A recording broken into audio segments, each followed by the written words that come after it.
Bueno, muy buenas noches a todos. Bienvenidos a un nuevo encuentro de Aulas en Paz. Mi nombre es Lina María Saldarriaga. Soy la subdirectora del programa Aulas en Paz y para mí es un honor volver a tener un espacio con ustedes donde vamos a conversar de un tema tan importante como es el juego, con tres personas además que son del corazón de Aulas en Paz y que han creado y han acompañado a muchos profesores en este proceso del desarrollo de competencias socioemocionales en niños. Entonces, bienvenidos a este encuentro. Acuérdense que todas las preguntas que tengan de los temas que vamos a hablar hoy las pueden hacer a través del chat y a través de nuestras redes sociales. Pueden escribirnos en @aulas en paz en Instagram o en Twitter, o lo pueden hacer también como lo están viendo en este momento a través del chat de Facebook. Quiero hoy presentarles a tres personas maravillosas que son parte del equipo 2, como les decía, y otra persona que aunque no es parte de nuestro equipo, es como si fuera parte del equipo. Ellos son David Guaqueta, Andrea Galindo y Javier Velázquez. Ya ahorita Paula los va a mostrar en pantalla. Ellos tres son las personas que van a acompañarnos hoy en el webinar. David es psicólogo y filósofo, es asesor del programa Aulas en Paz, lleva más de 8 años acompañando a profesores en este proceso de desarrollo de competencias socioemocionales, como les decía hace un momento. Andrea Galindo, que es psicóloga también y asesora del programa Aulas en Paz. Digamos que David es uno de los asesores que lleva más tiempo, Andrés es uno de los nuevos miembros de este equipo que está con nosotros hace un año, pero que ha traído aprendizajes maravillosos al programa Aulas en Paz, y Javier Velázquez. Javier es consultor en gamificación y es diseñador de juegos, y es gerente y cofundador de Azar Juegos. Entonces, pues, hoy contamos con un panel maravilloso e increíble de personas para hablar del juego. Y fíjense cómo en estos encuentros Aulas en Paz hemos cubierto muchos temas, desde la salud mental hasta los conflictos en casa, pasando por el manejo de competencias socioemocionales en el colegio, la discriminación. Y hoy tenemos uno particular que es una herramienta muy positiva, desde la cual hemos construido muchos de los elementos del programa Aulas en Paz y que sabemos que se conecta muy bien con las competencias socioemocionales, que es el juego.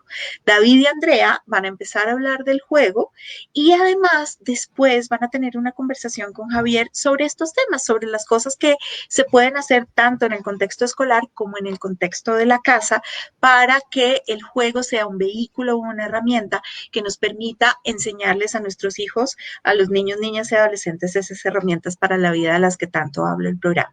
Entonces me siento muy feliz de poder conectarlos hoy con ellos, me siento muy contenta, le doy la bienvenida a los tres y no me retiro antes de recordarles tres cosas. Síganos por favor en nuestras redes sociales, en nuestro canal de YouTube, Aulas en Paz lo pueden buscar, en nuestro Facebook, @Aulas en Paz, no, @programa Aulas en Paz, en nuestro Instagram, @Aulas en Paz, _ entre cada palabra, y en nuestro Twitter, Aulas en Paz.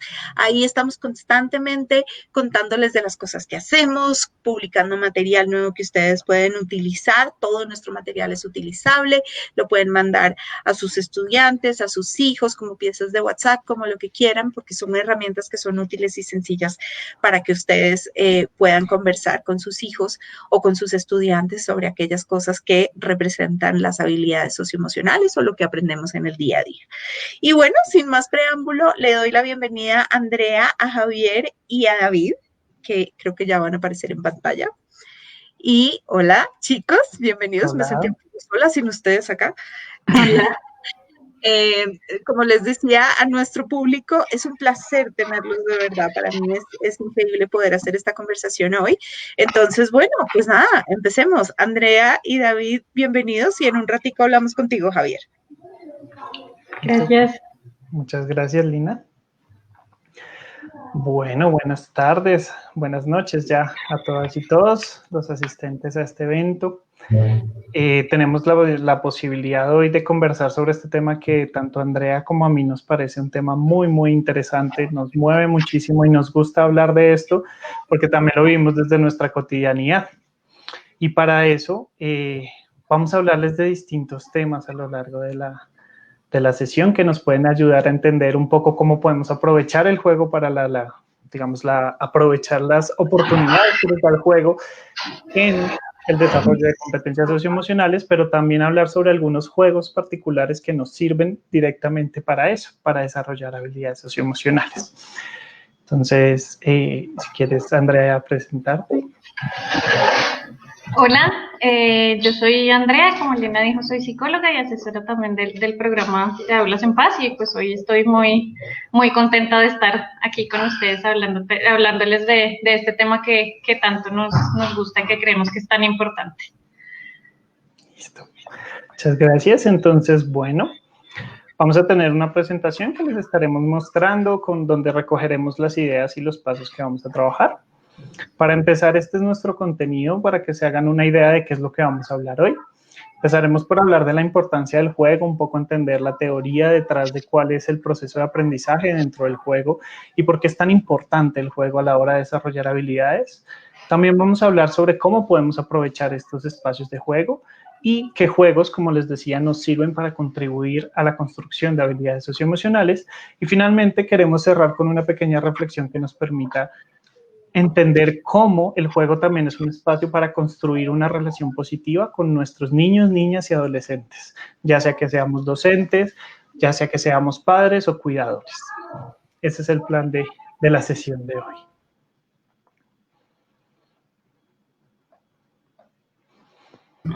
Listo. Gracias, David.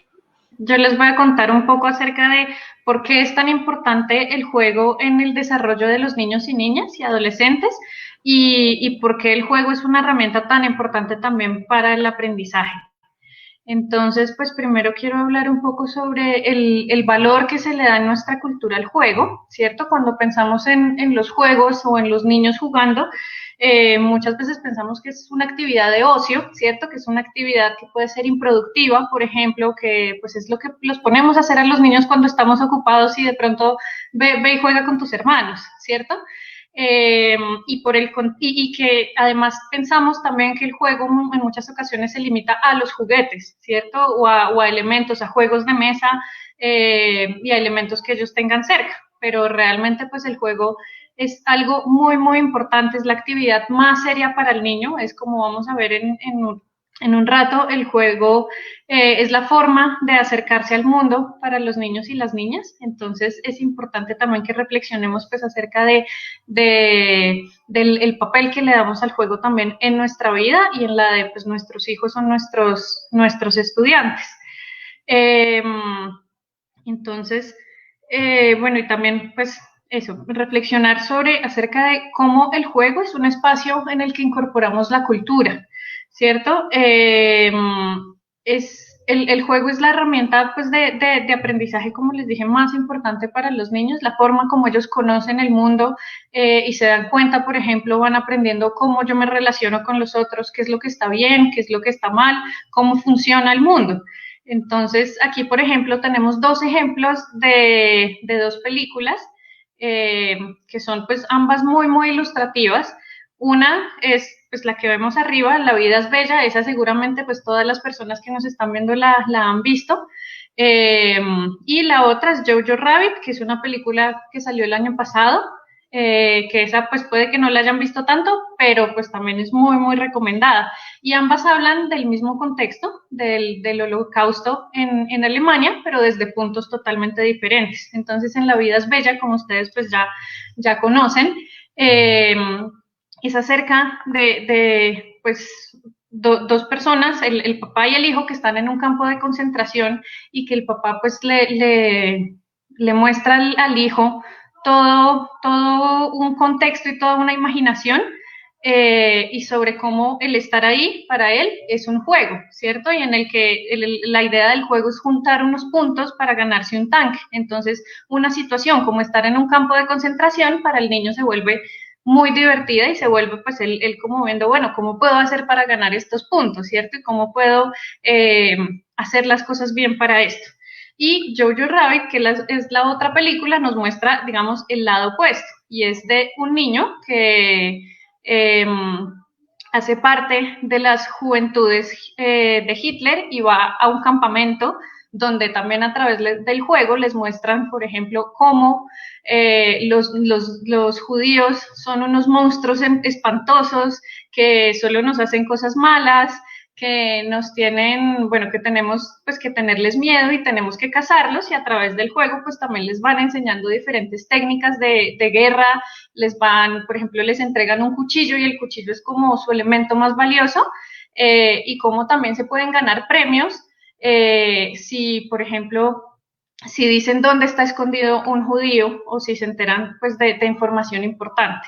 Entonces vemos que es la misma situación vista desde dos puntos diferentes y que para los niños pues vemos también que genera resultados muy, muy diferentes. Entonces, ¿qué vemos ahí? Por un lado, pues que lo que enseñamos en el juego se incorpora y se naturaliza en estos niños, ¿cierto? Entonces ambos consideran que están haciendo las cosas bien, y de hecho, por ejemplo, en Jojo Rabbit, el niño, o sea, él tiene un amigo imaginario que su amigo imaginario incluso es Hitler, ¿cierto? Entonces es algo tan importante pues que yo arraigo y yo creo que pues esta es la verdad y creo que es algo natural que se debe dar. Entonces por eso también es importante el ver cómo juegan nuestros niños, porque ahí ese es un reflejo justamente de lo que están aprendiendo tanto en su vida diaria como a través de otros juegos.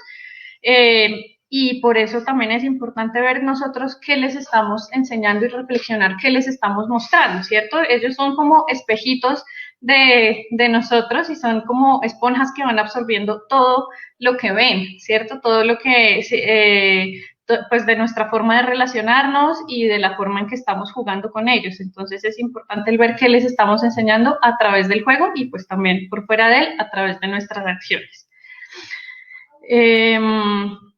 Entonces, bueno, como les decía, también el juego es la forma más importante que tienen los niños y las niñas de acercarse al mundo, de conocer cómo funciona el mundo, cómo funciona la sociedad, cómo funcionan las interacciones. Estos juegos pues van cambiando de acuerdo con la edad. Inicialmente se da un juego pues que es más relacionado justamente con conocer este contexto, con tocar todo lo que tengo cerca, es algo más funcional, digamos, de entender cómo funcionan las cosas que tengo cerca. Después pasamos a un juego que es mucho más imaginativo, donde la creatividad tiene el papel más importante y que también les permite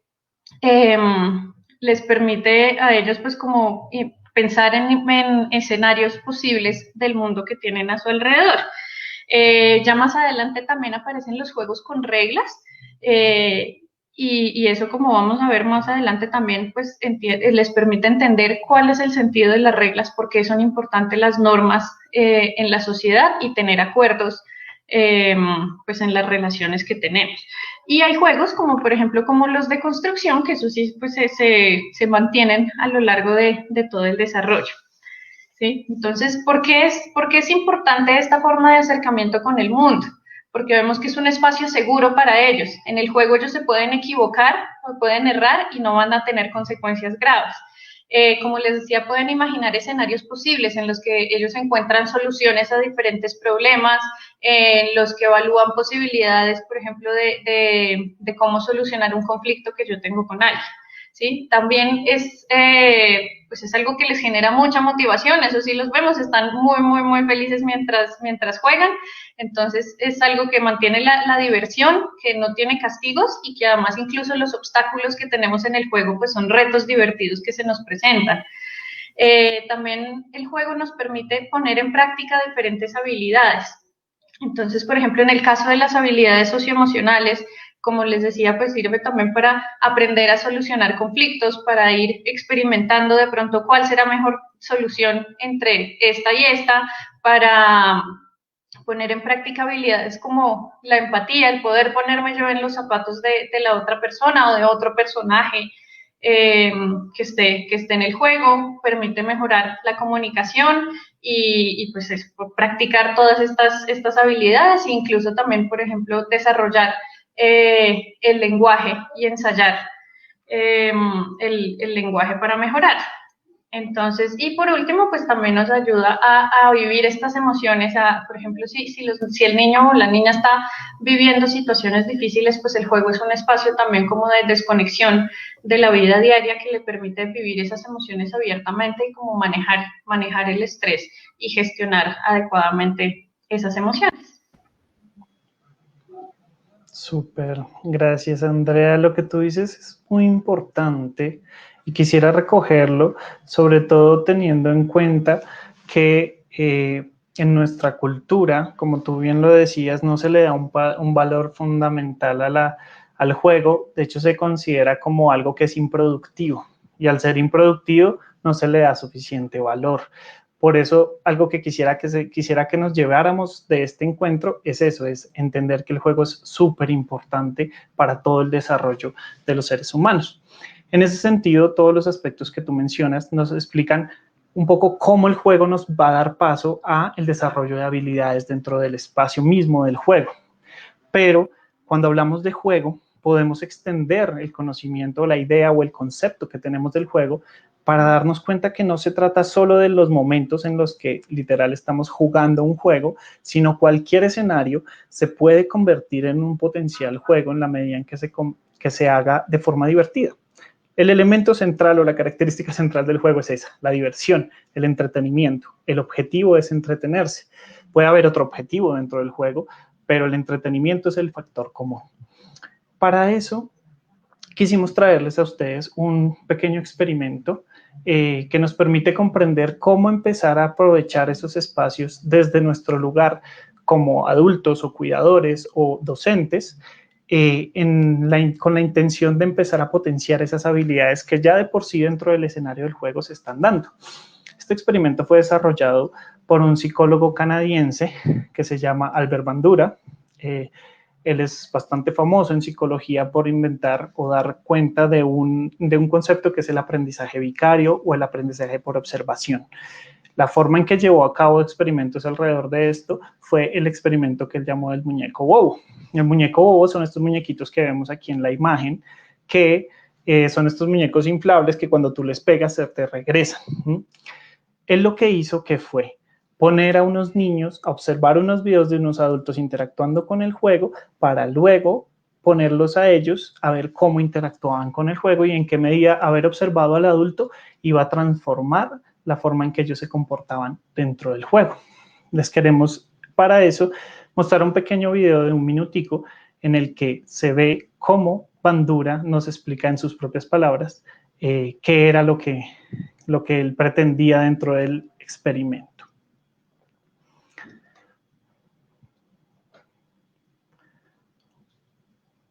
Entonces, si me regalan un segundo, ya les pongo el video. Listo. A comienzos de la década de 1960, el psicólogo Albert Bandura realizó un experimento clásico sobre aprendizaje y agresión. Un grupo de niños en edad preescolar veía una película en la que un adulto golpeaba a una muñeca de plástico con un mazo, la tiraba al aire, la pateaba y la bofeteaba. Después se dejó a cada niño jugando solo en una habitación con juguetes entre los que estaba la muñeca. Como muestran las imágenes, muchos de los pequeños que habían visto la película imitaron el comportamiento del adulto e incluso idearon modos nuevos de golpear a la muñeca. Los que no habían visto la película no mostraron ninguna de las conductas agresivas del adulto. El experimento demuestra que los niños aprenden conductas agresivas por la pura observación. Muy bien.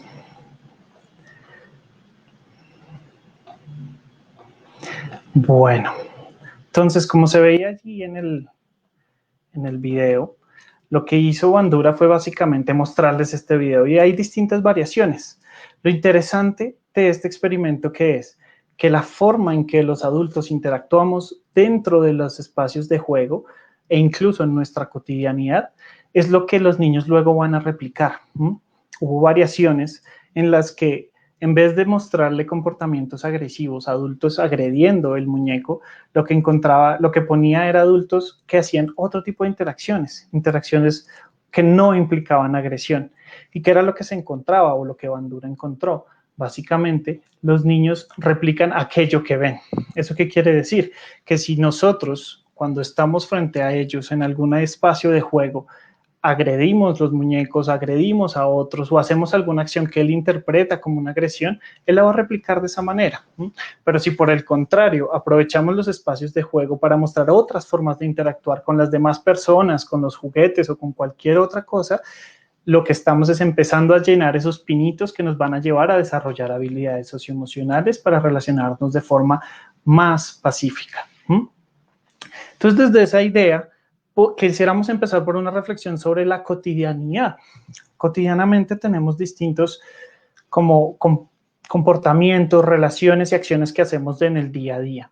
Dentro de estas labores cotidianas, ya sea en nuestro trabajo, en nuestra vida cotidiana en la casa o en los distintos entornos, nos suele pasar que abordamos esto como si fueran obligaciones o responsabilidades cotidianas. Y para los niños, estos espacios pueden convertirse en una presión en la medida en que de pronto les decimos que tienen que hacerlo de forma obligatoria o los castigamos cuando no lo hacen o no lo hacen de la forma que esperamos. La sugerencia que les hacemos que sabemos que sirve muchísimo, siguiendo lo que nos explicó Bandura y lo que logró mostrar con su experimento, es que podemos cambiar las labores y volverlas algo divertido y a través de eso mostrar formas distintas de hacerlo. Yo mismo, algunas veces los mismos niños quieren hacer lo que nosotros les decimos, lo que nosotros estamos haciendo, las labores de cuidado, por ejemplo, propio del hogar. Ellos nos ven hacerlo y lo que hacen es replicarlo. Entonces, en la medida en que yo aprovecho ese espacio y lo vuelvo divertido, se va a volver motivante. Y entonces algo que normalmente se volvería una jartera, como ordenar la casa, puede convertirse en un juego, ¿sí? Entonces, ¿quién lo hace más rápido? O cómo podemos, por ejemplo, ordenar de distintas maneras para cambiar y generar una motivación real hacia esta labor de cuidado. También en ese sentido, los espacios cotidianos nos permiten cambiar los roles que tradicionalmente se han dado dentro del juego y dentro de la cotidianidad sobre cómo debe o no comportarse un niño o una niña en distintos espacios. Por ejemplo, acá tenemos el ejemplo de cocinar. Cocinar suele ser un juego que se le da a las niñas. ¿Por qué? Porque se asume que es algo femenino. Sin embargo, las labores de cuidado y las labores de cocina y otro tipo de labores por este estilo que se han asumido como femeninas, también las deberíamos empezar a promulgar dentro de los niños. ¿Cómo podemos hacer eso? Pues a través del juego, mostrándole cómo, por ejemplo, cocinar puede ser divertido. Vamos a crear distintas formas con esta masa de arena que estamos teniendo acá al frente, una masa de arepas o lo que sea que tengamos enfrente. Eso es una forma de convertir algo divertido en algo motivante y que transforma a largo plazo las relaciones o las formas en que ellos se van a relacionar con los demás. Y finalmente, acciones que podemos hacer en nuestro propio hogar que tenemos a mano son crear y construir cosas juntos. Eso puede ser algo divertido. Si, por ejemplo, lo que tú trabajas en tu casa es en, no sé, en computación, entonces, si tú eres un técnico en sistemas y sabes armar y desarmar un computador, haz que tu hijo o tu hija o los niños que están allí se vinculen a la actividad y se va a volver algo interesante y divertido y eso potencialmente a largo plazo se va a volver en un interés propio, pero también les va a ayudar a aprender cómo trabajar de forma cooperativa y colaborativa. Entonces, crear algo juntos también puede ser, por ejemplo, cuidar y crear una matica, sembramos un frijolito y vemos cómo crece. En la medida en que va creciendo, le vamos enseñando cómo cuidar el medio ambiente, cómo cuidar a otros seres vivos y eso implica habilidades socioemocionales de cuidado, de empatía y de comunicación para poder trabajar en equipo.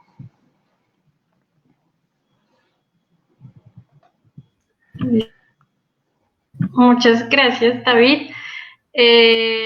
Es bien importante esto que dices, ahorita lo vamos a conectar con unas ideas que vienen más adelante y sobre cómo el tema de que el juego no solo está eso en los momentos de juego, sino pues en la cotidianidad y en todos los momentos pues que tenemos día a día con los niños y las niñas.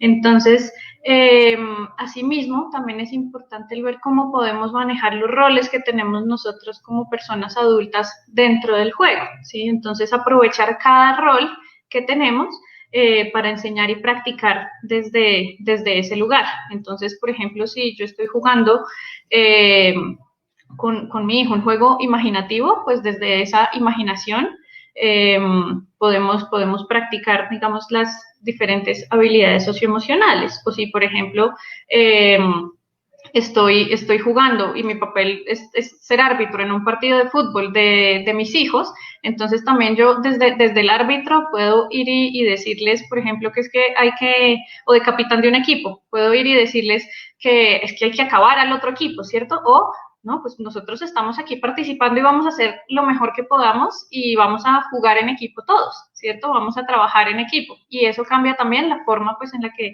ellos pues, realizan su desempeño y el cómo practican esas diferentes habilidades. Asimismo podemos reflexionar sobre los roles pues sí, aplicarlos en el juego, como decía David, por ejemplo, el tema de la cocina, ¿cierto? Podemos decir, bueno, primero en la cocina no te metas porque eso es peligrosísimo y es muy terrible que un niño esté en la cocina, ¿cierto? O podemos, pues, entre todos jugar a la cocina o yo pues sentarme y hablar con ellos, pues, de lo importante es que todos nos involucremos en esas, pues, labores de cuidado del hogar y de cuidado de las otras personas con las que vivimos, ¿cierto? Y también, por ejemplo, hay estudios que indican que las niñas, más o menos a partir de los 5 años, creen que no son tan buenas como los niños, por ejemplo, en áreas como las ciencias naturales. Entonces, ¿qué tal si a través del juego les enseñamos que sí son capaces de todo, si nos sentamos a jugar a las científicas y hacemos pequeños experimentos y que les demuestren, pues, que ellas saben y que es algo súper interesante y que les puede gustar? No para que sí o sí se vayan hacia las ciencias naturales, sino para que sepan también que pueden acceder a eso y que es una posibilidad y que son muy capaces de hacer. Otro punto muy importante es la reflexión de las emociones durante el juego. ¿Sí? Entonces, como les decía, pues dentro del rol que yo tengo, entonces, pues yo estoy jugando, por ejemplo, con mi hijo estamos jugando a los unicornios y resulta que un unicornio se puso triste. Entonces yo le puedo preguntar, bueno, cuéntame cómo se está sintiendo ese unicornio. Triste. Bueno, ¿y cómo sabes que está triste? ¿Cómo se siente esa emoción? ¿Cómo la siente el unicornio en el cuerpo? No, es que la siente en la barriga y tiene ganas de llorar. ¿Y qué puede hacer si está triste? ¿Tú qué haces cuando estás triste, por ejemplo? ¿Cierto? Y que incluso podemos ahí aplicar herramientas como otras que hemos visto, ya sea en otros espacios como este de Aulas en Paz o que pueden encontrar en las redes sociales. Entonces, ¿y qué tal si hacemos lo que nos enseña nuestro amigo Jaredim? ¿Tú crees que si el unicornio respira, le puede ayudar a estar más tranquilo, a calmar un poquito esa tristeza? O si piensa de pronto en un lugar bonito, ¿qué tal si pensamos en un lugar bonito y ayudamos al unicornio a que calme esa tristeza? ¿A ti qué lugar te gustaría estar? ¿Cuál es el lugar más bonito que tú piensas? ¿Qué tal si nos imaginamos que estamos en un bosque? ¿Sí? Y así lo podemos enseñar, pues, a identificar las emociones, a saber también, bueno, listo, siento esto y qué puedo hacer con esa emoción, cómo puedo manejarla, cómo puedo regularla. Y también ayuda a la empatía, como les decía, ¿cierto? A aprender a ponerme en los zapatos del otro. Si yo soy capaz de identificar que el unicornio se está sintiendo triste, también cuando otro niño lo esté, voy a ser más capaz de ver él cómo se está sintiendo y de entender por qué se está sintiendo así. Bien, parte importante de lo que tú mencionabas ahorita y desde antes era el tema de cómo el juego es un espacio seguro para poner en práctica cosas como lo que tú estás diciendo, las emociones, ¿sí? A veces no le hacemos cotidianamente cabida a los temas de las emociones, a cómo nos sentimos y cómo podemos manejar esto, y los niños se sienten más seguros de manifestarlo cuando están dentro del espacio del juego.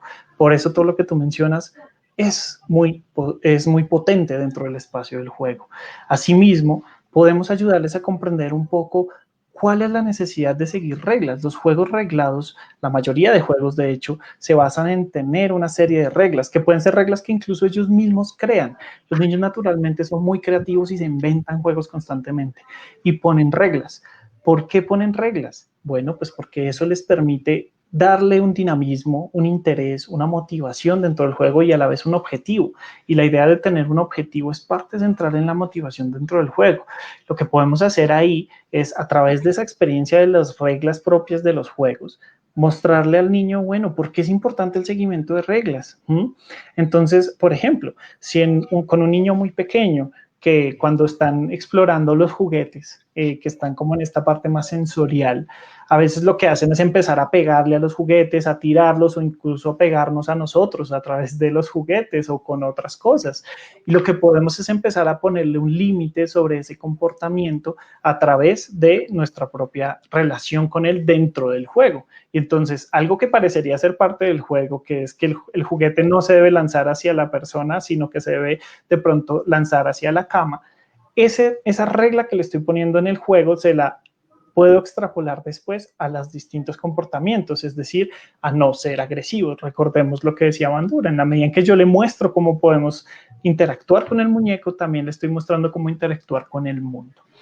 Asimismo, digamos, y esto nos lleva un poco a los adolescentes, a cuando ya son niños más grandes y ya tienen digamos, una complejidad mayor, los intereses en este tipo de juegos como tan sencillos cambian y empiezan a pensar más en cosas como videojuegos, deportes o juegos más complejos.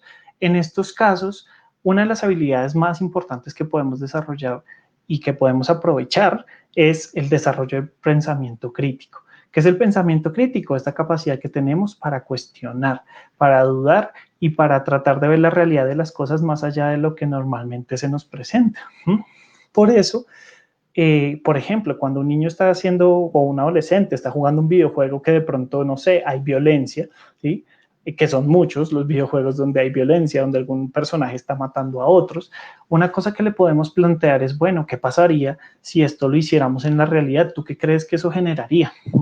¿Cómo crees que reaccionaría la gente frente a estas situaciones? O incluso podemos preguntarle, ¿tú sabes de alguien que haya pasado así? ¿O sabes si eso pasa en algún lugar, en la realidad? Y a veces sí y a veces no. Y eso empieza a generar esta idea de reflexionar, de no consumir directamente, de que lo que sea que estamos haciendo dentro del juego puede ser solo una representación ideal dentro del juego, pero que a la hora de llevarlo a la realidad, de pronto requiere que cuestionemos y que no lo hagamos de la misma forma como se nos presenta allí en el videojuego o de pronto dentro de otra dinámica, ¿sí? Como ocurre, por ejemplo, con los deportes donde hay mucho contacto físico o mucha violencia como parte del deporte mismo. Eso no quiere decir que cuando yo salga de hacer karate voy a salir a coger a todos a golpes, que de hecho es lo que hacen los niños pequeños cuando, por ejemplo, practican algo como el karate. Empiezan a querer hacerlo por fuera. Lo que yo le muestro ahí es el límite de cuándo sí, cuándo no, y le empiezo a cuestionar por qué sí acá y por qué acá no.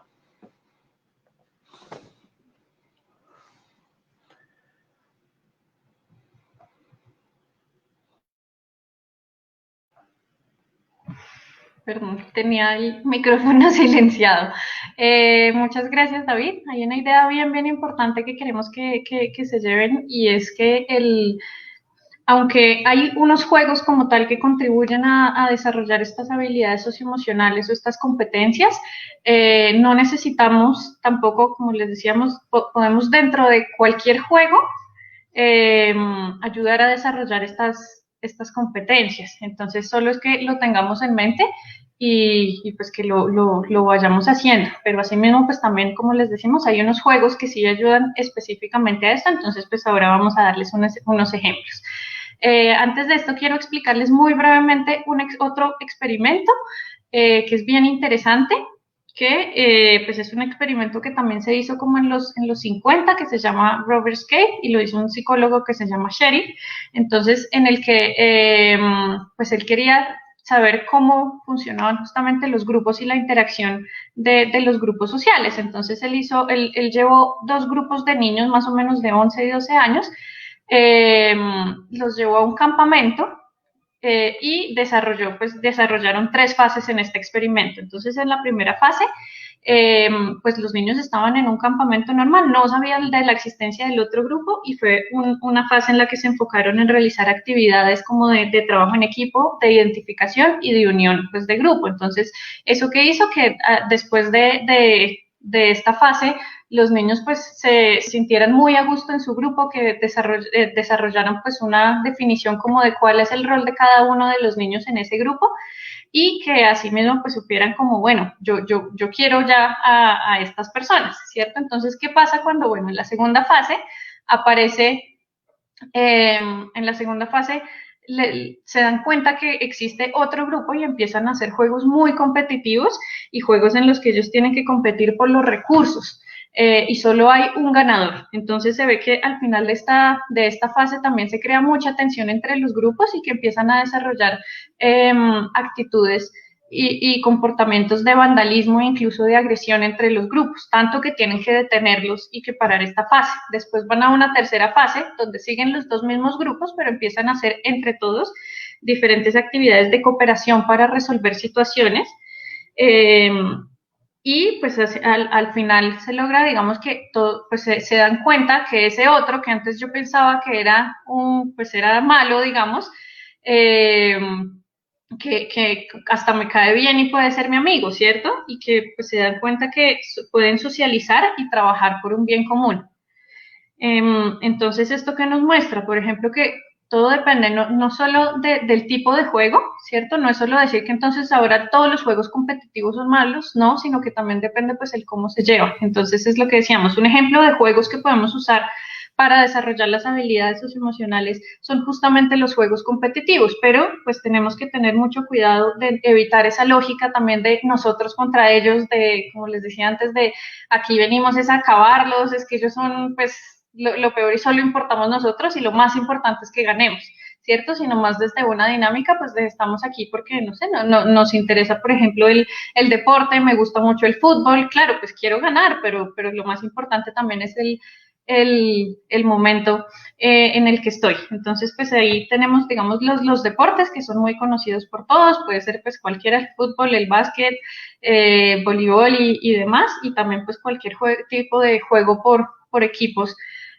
Como pues que sean, digamos, los juegos de relevos o juegos, por ejemplo, como Pictionary o juegos de ese tipo, o juegos de mesa, por ejemplo.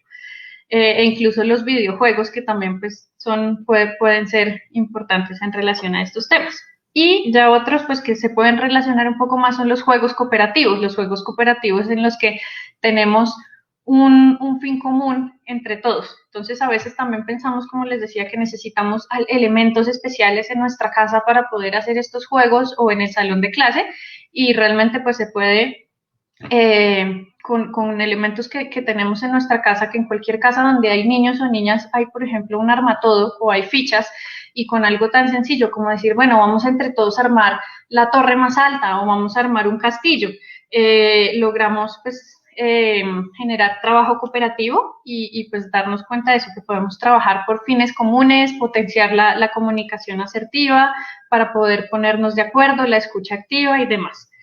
Y acá hay pues otros ejemplos de juegos, por ejemplo, tenemos un globo, una bomba en la casa y podemos jugar a que no se caiga, a ver hasta cuándo logramos alcanzar. Y esto permite pues también como ver la retroalimentación, listo. Aquí vemos, por ejemplo, que hay uno que se le cae un poco más, entonces, ¿cómo hacemos para que esta persona igual lo pueda hacer mejor y entre todos ayudar? O actividades incluso como, claro, ahorita que estamos mucho más tiempo en la casa, entonces, ¿qué tal si armamos un camping en la sala de la casa? ¿Sí? De pronto con sábanas armamos una carpa y así, y pues esto nos ayuda, como les decía, a desarrollar competencias como la asertividad, el trabajo cooperativo, la escucha activa y demás. Súper, Andrea, muchas gracias. Quisiera solo como complementar allí a lo que tú estabas mencionando, y es que estas mismas lógicas que operan dentro del juego cooperativo, es decir, cuando yo, por ejemplo, veo que a mi compañero le está costando un poco más, puedo tomar la actitud de criticarlo y decirle, mira, nos estás haciendo caer y el equipo está perdiendo por ti o no estamos logrando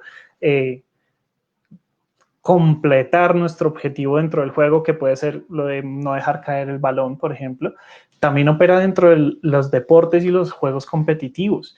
Y nuestro trabajo como cuidadores o como docentes, por ejemplo, cuando los ponemos a jugar juegos por equipos o juegos cooperativos, es ayudarles a ver cómo direccionamos esas interacciones para que sean más positivas, para que reconozcan cómo el otro de pronto se está sintiendo mal cuando le digo que nos está haciendo perder. Y que incluso puede ser peor que yo le diga eso porque se va a sentir tensionado, estresado y su actitud no va a ser la misma. Entonces, si en cambio yo le muestro cómo la empatía, el reconocer que el otro le está costando y decirle, oye, no, pero has hecho cosas bien, yo sé que tú puedes, vamos, ánimo, ese tipo de expresiones pueden ayudar a conectar mejor con el compañero y son formas de poner en práctica, como tú lo decías, la comunicación asertiva y sobre todo la empatía. Bien, entonces en ese orden de ideas quisiéramos como hacer unos últimos ejemplos ya direccionados más a la parte directamente desarrollo de competencias socioemocionales. Estos son juegos que podemos trabajar en casa, en cualquier lado, que incluso si se les ocurre inventarlos pueden hacerlo, o algunos ya existen, que son juegos que nos sirven para desarrollar algunas habilidades específicas. Unos ejemplos que les queremos dar, porque hay muchísimos, son los juegos de misterio y creatividad. Son estos juegos donde tenemos que descubrir algo o dar una explicación a algo que es misterioso. Entonces, para eso, por ejemplo, tenemos juegos como Clue, que es bastante famoso. En Aulas en Paz hacemos un juego que es la dinámica del abrigo. En la dinámica del abrigo, lo que hacemos es que les decimos como que un señor muy abrigado salió debajo del sol y tenemos que explicar por qué.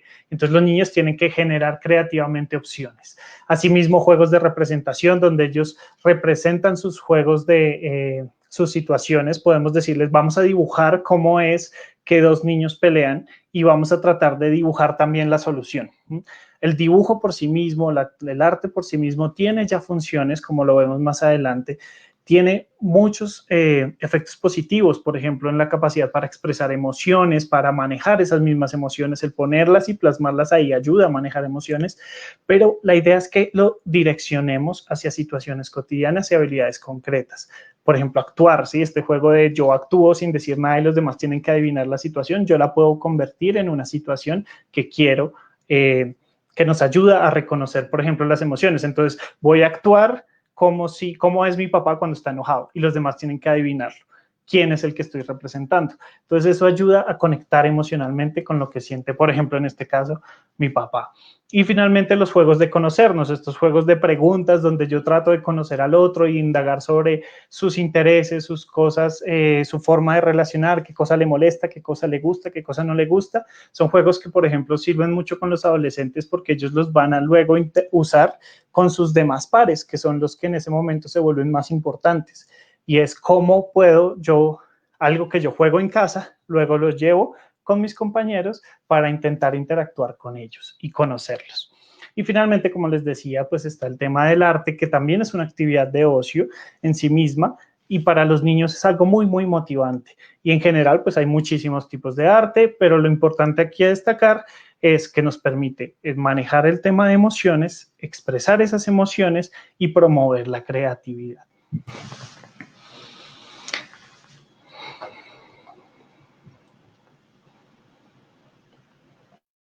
Creo que está silenciada, Andrea. Sí, perdón. Muchas gracias por lo que dices, es muy importante.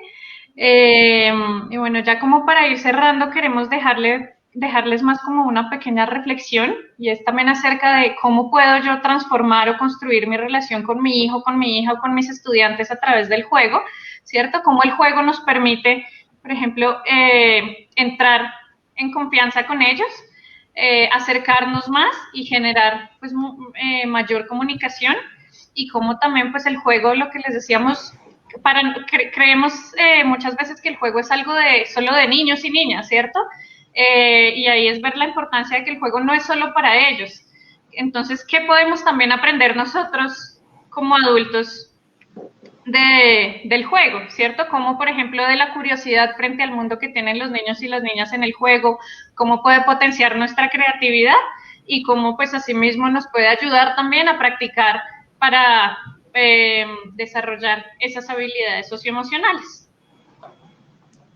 Y bueno, listo, con eso queríamos cerrar con esta reflexión. Es una reflexión muy corta, y es que todas estas ideas que les dejamos de cómo usar los juegos o de qué juegos nos pueden servir, a la larga lo importante acá es que ese espacio es un espacio para construir relaciones, es un espacio fundamental en el ser humano para socializar, y eso lo hacemos nosotros en la cotidianidad, incluso siendo adultos. Entonces vamos a pasar al espacio de preguntas. Para un poco también darle la palabra a nuestro querido moderador. Bueno, no, pues primero que todo, muchísimas gracias por la presentación. Yo creo que siempre hablar de estos temas a veces es muy complejo, y lograr condensar esto en 30 minutos, siempre quedan muchas cosas por discutir. El mundo del juego es enorme, la cantidad de estudios académicos, estudios no académicos también que se han hecho alrededor de cómo los juegos modifican conductas, modifican valores, siempre es complejo. En temas de gamificación, eso nos lleva a nosotros a hacer un montón de preguntas, porque en gamificación muchas veces el juego se utiliza son como mecanismos de recompensa, y entonces cuando tratamos temas socioemocionales con sistemas de recompensa a veces puede ser complejo.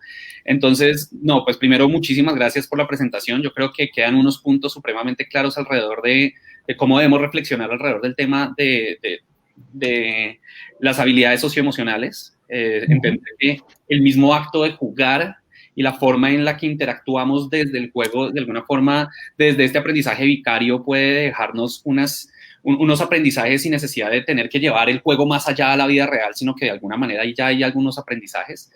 Entonces, pues primero que todo quiero nuevamente invitar a las personas que están conectadas a hacer sus preguntas. Mientras se les ocurren preguntas, de todas formas, yo sí quiero arrancar con un par o con una, digamos, que de alguna forma condense algunas ideas que me surgen a mí, que no son cosas yo creo que no son cosas que se puedan resolver en un webinar con una respuesta de 2 minutos, pero que sí creo que incitan a la reflexión. Y una de las reflexiones en las que siempre caigo cuando trato de trabajar alrededor de temas socioemocionales y el juego, tiene que ver con la transferencia de habilidades.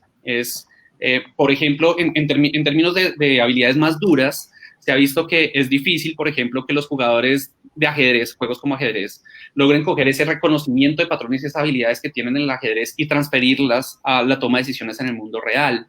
Y que muchas veces precisamente el juego genera una barrera de etos, de mi ética dentro del juego es distinta, y eso hasta cierto punto es beneficioso, porque pues ante el juego violento, por ejemplo, si no tuviéramos estas barreras éticas, el juego violento también nos incitaría a mayor violencia de la que realmente nos incita.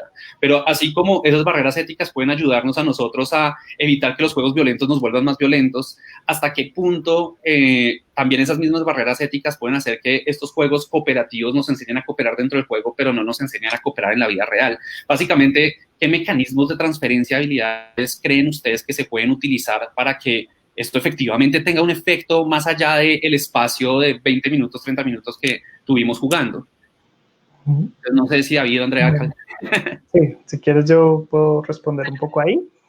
Me parece muy, muy interesante la pregunta, porque creo que es uno de los retos principales a la hora de abordar este tema, sobre todo, por ejemplo, en la gamificación y este tipo de abordajes que busca usar el juego dentro de lo pedagógico. Y es cómo llevar de lo práctico, lo simulado, a la realidad. Y eso es uno de los retos más grandes siempre, incluso no solo en temas de habilidades socioemocionales. Entonces, generalmente, digamos, cuando estamos hablando sobre todo de niños, esto es un poco más fácil, porque los niños pequeños de por sí ya lo hacen naturalmente. El juego es casi que una puesta en práctica de las situaciones reales.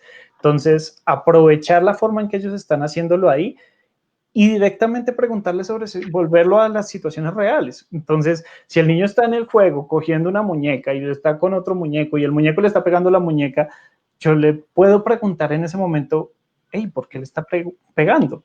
¿Cómo crees que se sentiría? Y luego lo llevo a la realidad. ¿Alguna vez alguien te ha pegado así o tú has visto que alguien le ha pegado así a alguien? ¿Cómo se sentía esa persona? Entonces, tratar de que dentro de la interacción, por eso hacíamos tanto el énfasis del rol que tenemos como cuidadores o docentes en este caso, y es cómo aprovechar desde esa guía que estamos dando al juego autónomo del niño para llevarlo por fuera. Ya cuando estamos hablando de pronto de habilidades un poco más complejas o desarrollo más avanzado, ahí creo que la cuestión es más el poner en práctica. Es decir, lo simulado no se puede quedar solo en lo simulado. ¿Cómo? Pues lo llevo y lo complemento con espacios de puesta en práctica. Si yo le estoy enseñando a manejar conflictos o a llegar a acuerdos dentro de un juego, luego lo tengo que poner en situaciones reales donde le puedo recordar directamente, ¿te acuerdas en el juego cómo hacías esto? ¿Cómo podemos aplicar eso acá? Entonces, esa sería una forma que a mí se me ocurre en este momento de llevarlo a la realidad. Ok, súper, me parece buenísimo. De acuerdo. Hay una pregunta de Felipe Alejandro Farfar que me parece interesante, porque parte del rol del cuidador, Y el rol del cuidador es algo sobre lo que yo creo que habría que hablar mucho más, ¿no? Temas como que el cuidador, por ejemplo, si entra en procesos de frustración, puede llegar a reforzar lo incorrecto, ¿no? Si veo a dos niños jugando y están peleando y yo como cuidador lo que hago es entrar en procesos de frustración y decirles, no, peleen, pues en últimas yo de alguna forma estoy reforzando, no desde la pregunta y desde el aprendizaje del otro, sino estoy de pronto generando mayor conflicto. Y eso yo creo que vale la pena profundizarlo. Sin embargo, Felipe pone un caso todavía más extremo y por eso me parece interesante la pregunta. Él dice, ok, pero ¿qué pasa en momentos de pandemia donde efectivamente tenemos unos límites atencionales muy fuertes, ¿sí? Teniendo en cuenta todas las multitareas? Sabemos que nuestro cerebro no es bueno para hacer multitarea y sin embargo nos están forzando a hacer demasiada multitarea y no podemos ponerle tanta atención a los niños. Él lo que pregunta es, uno, ¿qué tipo de actividades podría recomendar para que los niños también puedan aprender esto jugando solos, donde no haya tanto acompañamiento del adulto, entendiendo que no es el mejor escenario, pero en ese tipo de situaciones, ¿ustedes qué propondrían? Donde el niño le toca jugar solo, ¿qué tipo de juegos podría llegar a jugar para desarrollar estas habilidades? Bueno, yo ahí creo que tocas dos temas importantes y voy a hablar un poquito de cada uno, y el primero es también acerca de eso, de nuestro rol como adultos, y por eso creo que es tan importante que reflexionemos, o sea, que no solo que si yo voy a jugar, no es como, ay, bueno, está bien, me voy a sentar y voy a seguirle, sí, como seguirle lo que diga, y que si dice que somos animales, entonces, bueno, está bien, si no, no, la idea es que yo me meta también en el juego y que yo sea parte de ese juego, ¿cierto? No es solo algo que el niño está haciendo y yo lo estoy acompañando, sino que me hago parte también. Y que asimismo también entonces es muy importante que reflexionemos y estemos en constante como evaluación, o pues estar mirando hacia adentro de yo cómo estoy manejando las situaciones, ¿cierto? Entonces lo que tú dices, si se ponen a pelear y yo les digo, no, pero no peleen, pero y me pongo a gritar, pues ¿qué les enseño? Pues hay que gritar, ¿no? Porque así se van a solucionar y se solucionan los problemas, ¿cierto? En vez de, entonces, evaluar, bueno, sí, ¿qué puedo hacer entonces si yo me doy cuenta que estoy gritando? ¿Qué puedo hacer la próxima vez en vez de gritar, ¿no? Entonces, ¿cómo puedo hacer yo para regular mis propias emociones y calmarme en ese momento y regular, digamos, esa rabia, y en vez de gritar y separarlos y mandar a cada uno a su cuarto, ver cómo podemos solucionar pues el conflicto en ese momento? Y lo otro, pues, es el tema de, bueno, ahorita que están mucho tiempo solos, ahí se pueden, yo creo que pues una de las herramientas más importantes sería pues el tema del arte, el arte así como actividad de ocio, y claro, no podemos estar todo el tiempo ahí pendientes de ellos, pero sí, pues digamos que cada media hora yo saque 2 minutos, ¿no?, de lo que estoy haciendo y decirle, listo, entonces, ¿qué quieres dibujar? Listo, vamos a dibujar esto, y qué tal si me cuentas cómo te sientes en ese dibujo, o qué te gustaría hacer este fin de semana, ¿sí? O pues como cosas de ese tipo que le permitan pues al niño más hacerlo solo, y también ver, sobre todo pues en las edades, digamos, en que el juego de imaginación es muy importante, el juego simbólico. Claro, la interacción es vital, pero también vemos que los niños y las niñas, ellos solos van desarrollando los juegos, ¿sí? Y que, aunque claro, puede que se aburran más rápido o cambien de juego más rápido, también en la medida en que tengan pues como elementos llamativos y que, por ejemplo, les demos ideas de eso. Ay, ¿y qué tal si, cuéntame, qué tal si nos inventamos una historia? ¿Sí? Y entonces tú, listo, nos inventamos una historia, aquí cortica en 2 minutos, porque yo sé que yo ya tengo una reunión, pero entonces tú me vas a contar más tarde qué pasó después con estos personajes, con esta historia que estamos contando, ¿cierto? Entonces, eso es lo que se me ocurre, no sé si alguno pues tenga algo más frente a este tema. Yo creo que hay algo que, basado en lo que tú dices, se me ocurre que puede ser interesante como estrategia, y es entender que no todos los juegos son iguales, ¿no? Hay, por ejemplo, juegos que están muy centrados en la narración, ¿no? Juegos donde el personaje pasa por un montón de vicisitudes, pero al final se encuentra consigo mismo y a través de las emociones logra solucionar los problemas. Juegos de ese tipo hay, para niños hay muchísimos juegos donde uno efectivamente está viviendo el juego desde la narrativa, y no son juegos de tanta generación de conflicto, donde de pronto esos juegos más competitivos requieren mayor acompañamiento, porque es más difícil que ellos aprendan a regularse solos. Empiezan a regularse más desde la imitación de lo que hacen los otros también, desde los otros jugadores. Y entonces, de pronto buscar, o juegos, efectivamente, desde lo que dices, desde el arte, también existen juegos tipo Minecraft, donde si uno juega en modo libre, uno lo que está haciendo es construyendo ciudades y está haciendo otro tipo de actividades que siguen siendo lúdicas, pero no son confrontacionales. Digamos que eso sería como parte de lo que de pronto podría complementar desde lo que tú respondes, que me parece súper interesante. Hay una pregunta más que me parece también muy interesante de Lucía Victoria Uribe. Ella habla de los juegos generalmente tienen límite de participantes y es cierto. O sea, yo que soy diseñador de juegos, sé que limitar la cantidad de participantes facilita el diseño, porque tener demasiadas variables en un juego hace que el juego se vuelva demasiado caótico. Y una de las variables más caóticas del juego son los jugadores. Entonces, si ustedes compran un juego de mesa, ustedes van a ver que el juego es de 4 jugadores y si tienen expansiones de pronto 5 o 6, pero en general los juegos tratan de abordarse desde grupos más pequeños. De pronto los deportes permitan grupos más grandes, pero en general siempre hay un tema alrededor de la limitación de participantes que pueden generar la sensación de que los niños se sientan rechazados. Especialmente estoy pensando, por ejemplo, estos sistemas deportivos donde se escogen los jugadores y siempre el último que escogen termina sintiéndose mal porque no me están escogiendo a tiempo, ¿no?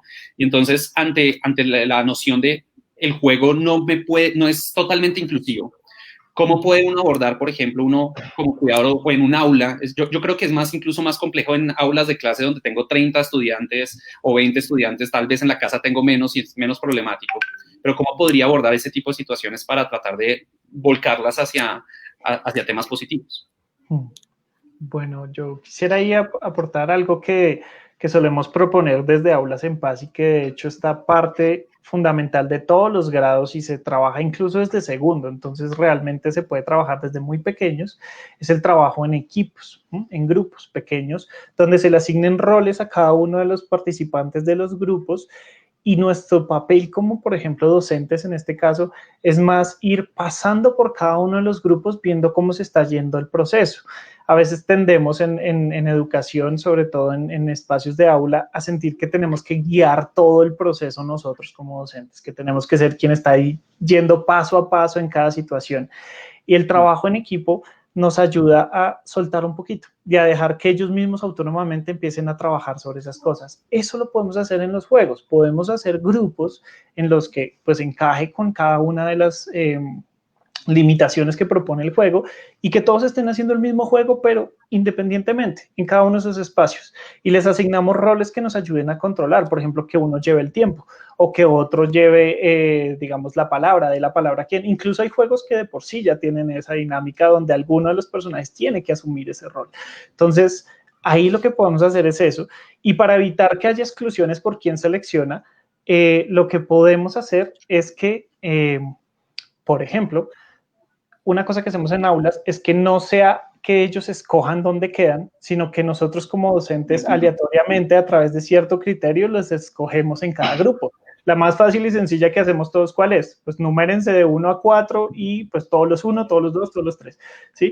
Pero también se puede hacer simplemente a través de nosotros reconocer quién necesita quién. En Aulas en Paz hacemos grupos donde están los que son más prosociales, los que tienen más habilidades sociales y los juntamos sin que ellos se den cuenta con aquellos que de pronto les cuesta más o que son un poquito más agresivos. Entonces, juntarlos así ayuda a que la dinámica del grupo también se contenga y se direccione mejor y no necesitar estar siempre encima de ellos, que esa vez es la presión de los docentes, ¿no?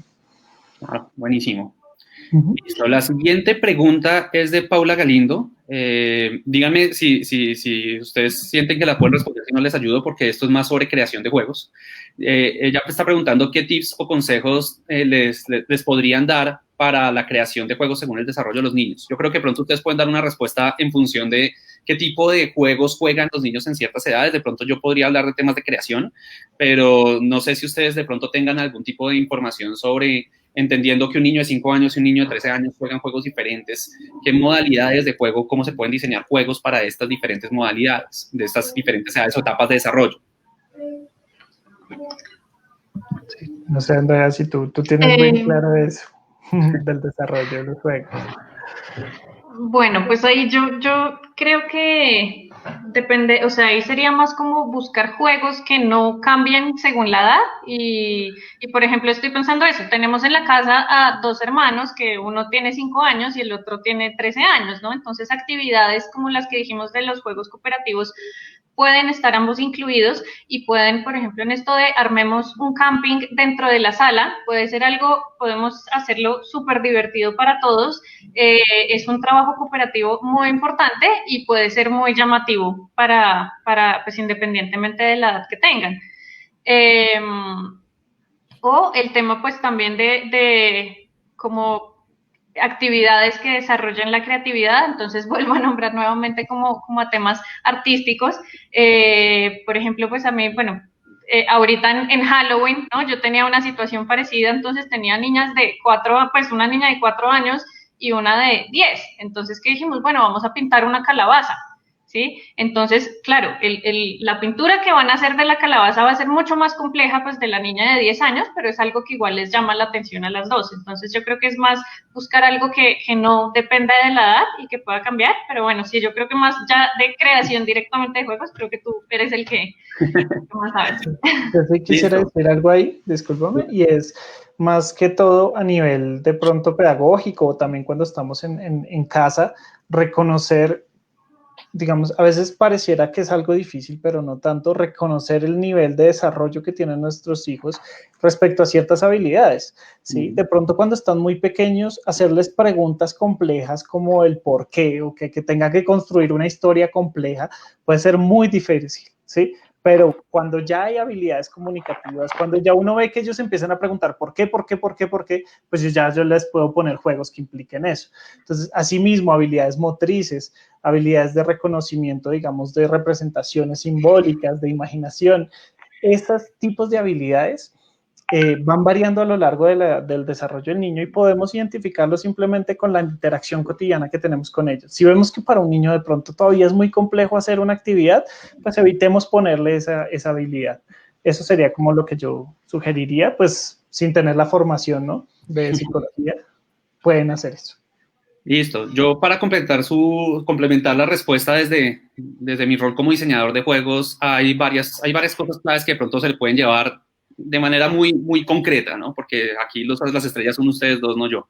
Pero hay unas cosas muy concretas que pueden trabajar. Por ejemplo, los niños más pequeños son mucho más, en inglés se llama más playful que gameful. Playful es que juegan más juegos desestructurados que juegos estructurados. El juego estructurado es el juego regulado, mientras que el juego desestructurado es aquel que se va regulando por el camino. Entonces, por ejemplo, los niños disfrutan más estos juegos donde hay más juguete y más uso de la imaginación. Entonces, el niño que se sube encima de los sofás porque el piso es lava, ese tipo de juegos para ellos son mucho más atractivos y eso significa que no hay que diseñar tantas reglas, sino diseñarles solamente el marco de imaginación desde el cual ellos pueden ir construyendo las reglas.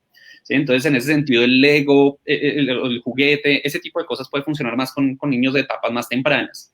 Cuando empiezan a jugar juegos estructurados, uno puede empezar a hacer cosas que de alguna forma no susciten competencia muy agresiva, por ejemplo, que no impliquen tanto enfrentamiento entre ellos, ¿sí? Entonces, cada uno está jugando con unas reglas donde los dos están jugando y puede que llegue a haber ganadores, pero el ganador no debe ser lo fundamental y en esas etapas lo que hay que hacer es acompañar mucho el proceso de la trampa, porque ahí ellos cuando empiezan a jugar con la competencia empiezan a descubrir la trampa y también empiezan a descubrir que hay una regulación social alrededor de la trampa, ¿no? Entonces, que el niño esconde la carta, mueve la ficha, no, eso no se hace, eso nos daña el juego a todos, ese tipo de cosas empiezan a suceder, pero ahí los juegos suelen ser de todas formas muy simples comparado con el tipo de juego que un niño de 13 años ya puede. La mayoría de juegos de mesa dicen de 13 años en adelante porque ya un niño de 8 años en adelante ya puede empezar a entender reglas estructuradas, ¿sí? De hecho, 7, ya si ustedes los ponen a jugar juegos en los celulares, ellos ya tienen la capacidad, la plasticidad para entender las reglas de los juegos y eso, digamos, va cambiando. Si ustedes tienen niños de diferentes edades, y tiene un niño de 5 años y uno de 13 jugando el mismo juego, una técnica que se puede utilizar es recurrir más a juegos de azar que juegos de habilidad, porque si es un juego de habilidad, si los pongo a jugar ajedrez, un niño frustra al otro, ¿sí? Pero si el juego depende más del azar, el azar iguala el campo de batalla, por decirlo de alguna manera. Entonces, y eso también les puede llegar a enseñar a manejar la frustración de me salieron unos malos dados, no salió lo que yo quería. Entonces, ese tipo de estrategias también se pueden utilizar para tratar de jugar con diferentes niveles desarrollo. Yo creo que hay creo que por tiempo, no sé si alcanzo a hacer una última pregunta, voy a lanzarme a darles una última pregunta que acaba de salir acá, es de Angelita Skinner. Entonces, ella dice, ¿qué tipo de juegos se pueden manejar con un niño o niña de 2 años que aún no tiene completamente desarrollado su lenguaje y pareciera que no pusiera atención a las instrucciones? Yo creo que va un poco alineado con esto. No sé si ustedes han trabajado con niños de esas edades ya tan chiquitos. Ahí, por ejemplo, ya sale del diseñador de juegos, nunca juega diseño de juegos para niños de 2 años. Entonces, no sé si ustedes tengan ahí algún tipo de información. Pues yo quisiera aportar algo sencillo frente a esa pregunta, y es como entender que en ese momento todo para ese niño es un juego, básicamente. Si nos damos cuenta, no es necesario plantear un juego complejo, porque ya de por sí el niño está explorando el mundo como algo asombroso y novedoso. Y eso ya resulta divertido. A veces solo ponerlo a correr, uno ve con los niños chiquitos, justamente 2 años, hace muy poco, no se llevarán 1 año por mucho caminando, ¿sí? Entonces, menos aún corriendo. El solo ponerlo a correr de un lado para otro ya es divertido. Entonces, lo que hay que encontrar un poco es intentar explorar distintas actividades para ver cuál específicamente le genera interés. Los intereses, desde muy pequeños tenemos intereses variados. Hay niños que desde muy pequeños ya empiezan a ver que no les gusta cierta comida y otra sí.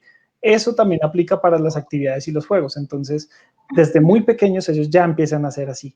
Y podemos simplemente explorarlo, intentarlo, ponerle a hacer distintas cosas, ver qué le gusta y hacerlo de pronto de forma divertida. Entonces, que sea un reto cada vez hacerlo mejor, ¿sí? Esas mismas actividades es algo que se podría hacer. Y por otro lado, niños tan chiquitos, sus juegos suelen basarse en lo físico, en el contacto, en sentir cosas, ¿sí? Entonces, todo lo que se puede hacer desde lo manual, desde lo corporal, puede ser muy, muy interesante para ellos.